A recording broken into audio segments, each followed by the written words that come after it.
नमस्कार, मैं प्रद्युमन जोशीला आज बात करने जा रहा हूं प्रदेश की एक ऐसी लोकसभा क्षेत्र का जहां कांग्रेस पार्टी के पास कोई मजबूत चेहरा वर्तमान में दिखाई नहीं दे रहा है।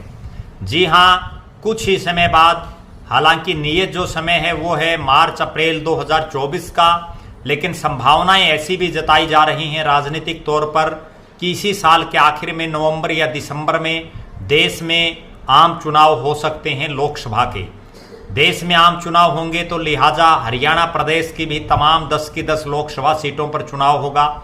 और मैं बात करने जा रहा हूं प्रदेश की एक ऐसी लोकसभा सीट का जिसका राजनीतिक रूप से ना केवल हरियाणा प्रदेश बल्कि भारत देश की राजनीति में भी अपना एक अलग से स्थान रहता है। हिसार लोकसभा क्षेत्र जिसकी मैं बात कर रहा हूं आपके बीच में, कांग्रेस पार्टी प्रदेश में प्रमुख विपक्षी दल है, लिहाजा अगला जो लोकसभा का चुनाव होगा वो कांग्रेस पार्टी के लिए आर या पार का होगा, क्योंकि उसके बाद विधानसभा का चुनाव प्रदेश में होना है। और हिसार लोकसभा क्षेत्र प्रदेश का ऐसा लोकसभा क्षेत्र है जहां कांग्रेस पार्टी 2004 के बाद कोई लोकसभा का चुनाव नहीं जीत पाई। 2009, 2011 का उपचुनाव, 2014 और 2019 4 चुनाव जो है कांग्रेस पार्टी यहां से हार चुकी है। इसके अलावा वर्तमान में जो यहाँ 9 विधानसभा की सीटें हैं जिसमें भिवानी जिले की बवानी खेड़ा, जींद जिले की उचाना, हिसार जिले की 7 विधानसभा क्षेत्र, नलवा, हिसार, आदमपुर, बरवाड़ा, उकलाना, नारनौंद और हांसी, इन 9 के 9 विधानसभा क्षेत्रों में कोई विधायक कांग्रेस पार्टी का नहीं है। हालांकि जब विधानसभा का चुनाव 2019 में हुआ था तो कुलदीप बिश्नोई कांग्रेस पार्टी के चुनाव चिन्ह हाथ के निशान पर आदमपुर से जीते थे, लेकिन उन्होंने अभी कुछ महीने पहले भारतीय जनता पार्टी ज्वाइन कर ली और कांग्रेस से इस्तीफा दे दिया। वहां से उनके बेटे भव्य बिश्नोई बीजेपी के चुनाव चिन्ह कमल के निशान पर वो जीत करके आ गए। लिहाजा हिसार में कांग्रेस 0 हो चुकी है। ना विधानसभा में कोई सीट है, ना लोकसभा में कांग्रेस का कहीं कोई सदस्य है हिसार से। अब मैं अगर सिलसिलेवार पहले भूतकाल पर चर्चा करेंगे, फिर वर्तमान पर चर्चा करेंगे और फिर भविष्य पर चर्चा करेंगे कि हिसार में कांग्रेस कहां खड़ी है। अब मैं अगर आपको बताऊं, 2004 में जयप्रकाश जेपी ने कांग्रेस पार्टी की टिकट पर यहां से चुनाव लड़ा और वो जीतने में कामयाब हुए। उसके बाद के जितने चुनाव हुए उसमें कांग्रेस यहां से लगातार हारी। 2009 के लोकसभा चुनाव में जयप्रकाश जेपी ने यहां से कांग्रेस पार्टी की टिकट पर चुनाव लड़ा और 2,04,539 मत प्राप्त किए। मात्र 17.12% उनको वोट मिले और वो तीसरे स्थान पर रहे। इसके बाद 2014 का लोकसभा चुनाव हुआ। कांग्रेस पार्टी ने जयप्रकाश की जगह यहां पूर्व वित्त मंत्री, पूर्व गृह मंत्री प्रोफेसर संपत सिंह को प्रत्याशी बनाया, लेकिन संपत सिंह को इतने वोट मिले कि बताते हुए भी शर्म आती है। कांग्रेस जैसी राष्ट्रीय पार्टी की टिकट पर और प्रोफेसर संपत सिंह को वोट मिले मात्र 1,02,509, 6.75%, और वो तीसरे स्थान पर रहे। जमानत जब्त करवाई उन्होंने और बुरी तरह से हारे। संपत सिंह के बारे में ऐसा कहा जाता है कि उनका बड़ा राजनीतिक कद है, लेकिन वो राजनीतिक कद 2014 के लोकसभा चुनाव ने दिखा दिया कि संपत सिंह का वर्तमान में राजनीतिक रूप से क्या ओरा है और क्या उनका स्टेटस है।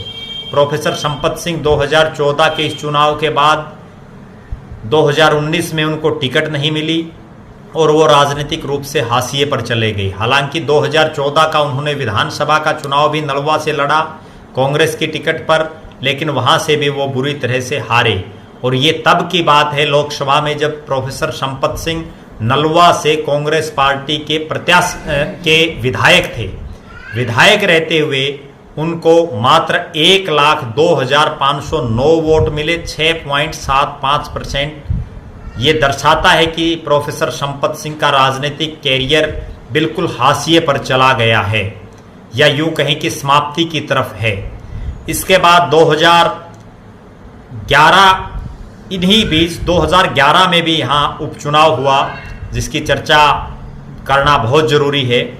इस उपचुनाव में कांग्रेस ने जयप्रकाश को चुनावी मैदान में उतारा। ये उपचुनाव चौधरी भजनलाल के निधन के बाद हुआ और यहाँ से जयप्रकाश मात्र 49,785 वोट प्राप्त कर पाए, 16.34%, और वो तीसरे स्थान पर रहे। 2019 के लोकसभा चुनाव में कांग्रेस ने यहां से चौधरी भजनलाल के पोते कुलदीप बिश्नोई के बेटे भव्य बिश्नोई को अपना प्रत्याशी बनाया, और भव्य बिश्नोई को भी मात्र 1,84,369 मत मिले, 15.6%, और वो तीसरे स्थान पर रहे।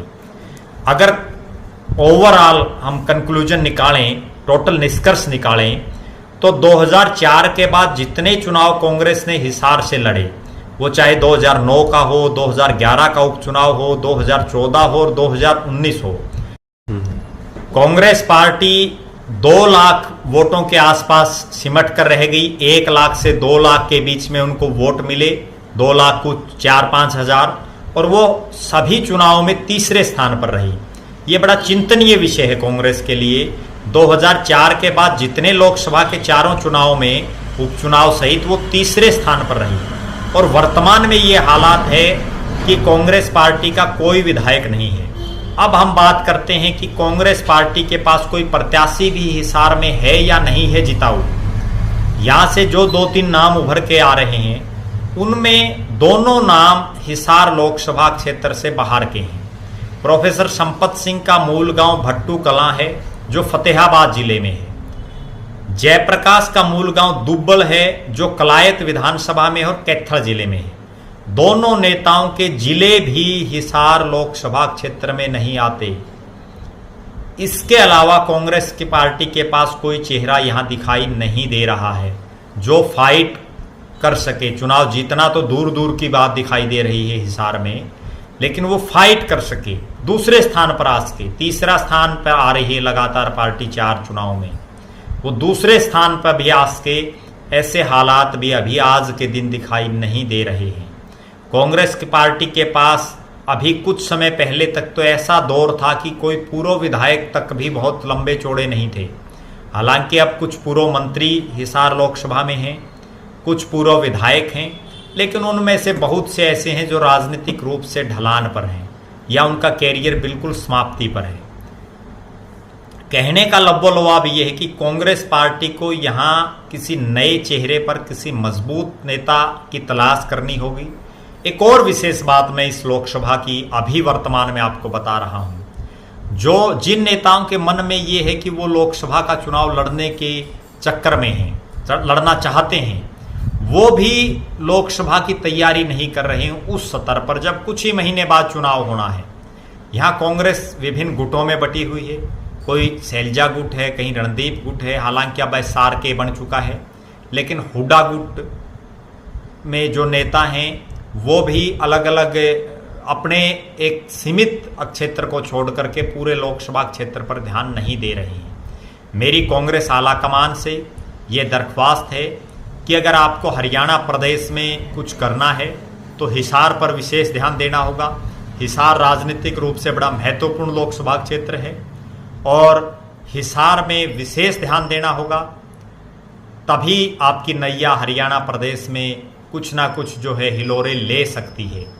आप लगातार हमारे साथ जुड़े रहें विभिन्न राजनीतिक वीडियोस के साथ।